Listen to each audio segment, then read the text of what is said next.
उस राजा के सामने न्याय और धर्म की बातें करता था तो वो डर जाता था। वो कहता था अभी जा, मैं बाद में फिर बुलाऊंगा, फिर मीटिंग कराऊंगा, अभी न्याय की बातें मत कर। अक्सर जब न्याय की बातें होती तो लोग डर जाते हैं, लेकिन बाइबल कहती है, बाइबल के अनुसार हम ये जानते हैं कि जब न्याय का दिन आता है तब ही बच निकलने का दिन भी आता है। हालेलुया। एक न्याय ही एक बच निकलने का रास्ता दिखाता है, क्योंकि जब न्याय आता है तब पता चलता है कि बचने का रास्ता क्या है। हालेलुया। जब तक किसी शहर में, किसी घर में कोई अचानक मुसीबत नहीं आती, तब तक वो व्यक्ति, वो घर के लोग, वो शहर, वो देश उससे बच निकलने का रास्ता नहीं ढूंढता है। लेकिन जब मुसीबत आती है तभी वो रास्ता ढूंढता है कि कैसे बचा जाएगा।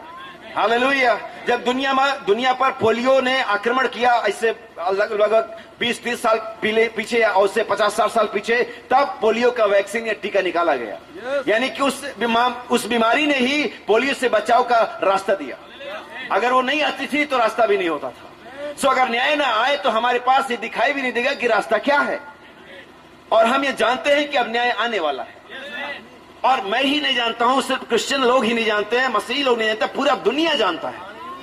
आमीन। हर एक तरह का परमाणु बम, हर एक तरह का युद्ध, हर एक तरह का ग्लोबल वार्मिंग, और सारे लोग जानते हैं कि बस कुछ होने वाला है, खत्म होने वाला है। और जब कि न्याय आने वाला है तो जरूर एक रास्ता होगा, जरूर परमेश्वर ने एक रास्ता बनाया होगा उनके लिए, जो उसके लोग हैं, जो धर्मी हैं, जो धर्म का प्रचार करते हैं, उनके लिए जरूर एक रास्ता होगा। हालेलुया। क्योंकि अगर परमेश्वर न्याय भेजता है तो परमेश्वर उस न्याय से बच निकलने का रास्ता भी भेजता है। हालेलुया। जब पहली बार पृथ्वी को जल ने नाश किया था, परमेश्वर के पास या उसके लोग के लिए एक रास्ता भी था। तो इस शब्दों में कि न्याय ही हमें बच निकलने का रास्ता दिखाता है। मैं प्रभु का धन्यवाद देता हूं कि मैं न्याय के समय में हूं। आमीन। और मैं न्याय से नहीं डरता। हालेलुया। क्योंकि मैं कहना चाहता हूं कि हर एक व्यक्ति न्याय से नहीं डरता जिसने अपने आप को सही कर लिया है। हालेलुया। जिसने अपने मामले को सही कर लिया वो न्याय से क्यों डरेगा? उसके लिए तो अच्छी बात है। हालेलुया। लेकिन वे लोग डरते हैं जिनके काम में गड़बड़ी है। आमीन। सो हम आगे बढ़ेंगे, और मेरे पास पर्याप्त उजियाला भी नहीं कि मैं अपने कोर्स देख सकूं, अपने विचारों को देख सकूं। सो हम इसके बिना ही आगे बढ़ेंगे। हालेलुया। Praise the Lord. क्या आप तैयार हैं? आमीन। और बाइबल कहती परमेश्वर ने नूह के दिनों में, सबसे पहले वहां पर हम आते हैं, पहला न्याय जब पृथ्वी पर टकराया। और पहले ये जान लेना कि न्याय कब आता है और न्याय क्या होता है। आमीन। बहुत से बार लोग न्याय के बारे में नहीं जानते। जैसे परमेश्वर का वचन कहता है, परमेश्वर के खिलाफ जो लोग बातें करते हैं, परमेश्वर उनको दंडित करता है। वो कहता है मैं ये करूंगा, मैं वो करूंगा। लेकिन बहुत सारी बार, जैसे ताड़ना के बारे में, जब कोई गलती करता है बाइबल कहते उसकी ताड़ना की जाती है। बहुत सी बार लोग गलती पे गलती करते हैं, उनकी कोई ताड़ना नहीं होती है। आमीन। और वो इसलिए सोचते हैं कि वो सही है, क्योंकि उनकी ताड़ना नहीं, परेशानी और दुखों में, मुसीबतों में नहीं जाने, और इसलिए वो सोचते हैं कि वो सही है। लेकिन वो भूल जाते बाइबल को, और वे भूल जाते बाइबल की उन बातों को, क्योंकि वो कहता है जिससे वो प्रेम करता है उसकी वो ताड़ना भी करता है।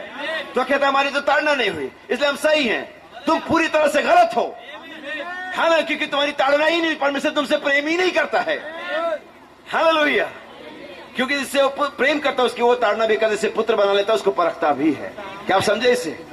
बहुत सारी ये मैं उस कलीसिया के लिए बता रहा हूँ, लोगों, मसीहियों के लिए बता रहा हूँ जो अपने आप को सही समझते हैं और सोचते हैं कि उनके ऊपर बड़ी आशीष है, उनका बिजनेस अच्छा चल रहा है, उनका खेती बाड़ी अच्छा चल रहा है, उनका परिवार अच्छा चल रहा है, और परमेश्वर की अनुग्रह हम पर है। जब किसी व्यक्ति पर परमेश्वर का अनुग्रह होता है तो वो चैन और आराम की नींद नहीं लेता है। आमीन। आमीन। हालेलुया।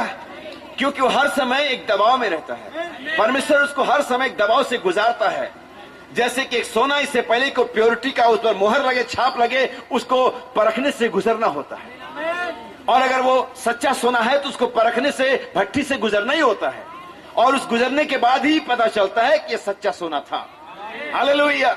सो एक विश्वासी, एक परमेश्वर का बेटा और बेटी परीक्षाओं से, परेशानियों से, तनाव से, मुसीबतों से गुजरता है, और उसके बाद पता चलता है ये परमेश्वर का पुत्र या पुत्री है। आमीन। तो जिसकी ताड़ना नहीं हुई वो बेविचार की संतान है। हालेलुया। लेकिन अगर परमेश्वर में ताड़ना देता है तो ये साबित होता है हम उसकी ओरिजिनल संतानें हैं। Hallelujah. Praise the Lord. So पहला पहल न्याय कब आया? नूह के टाइम में। बाइबल बताती परमेश्वर ने देखा कि मनुष्यों की जो स्वभाव है वो चेंज हो गया। आमीन।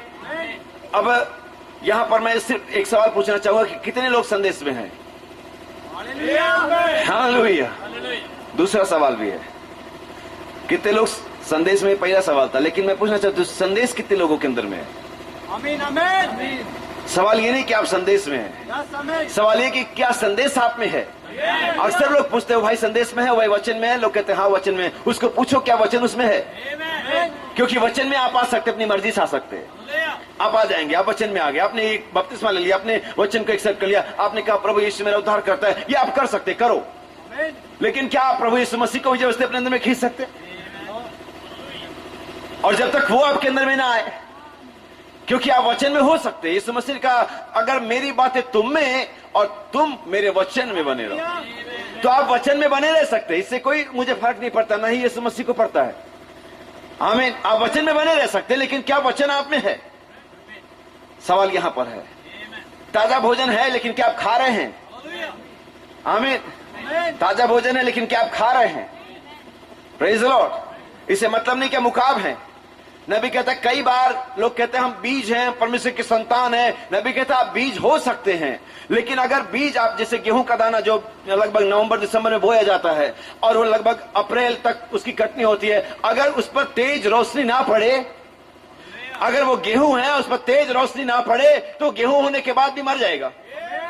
आप कहेंगे मैं पुत्र हूं, मैं परमेश्वर का जन हूं, मैं विश्वासी हूं, मैं बीज हूं, लेकिन अगर वो बीज परमेश्वर की रोशनी में ना आए, अगर वो बीज पर परमेश्वर का प्रकाश ना पड़े, तो बीज होने के बाद भी मर जाएगा। हालेलुया।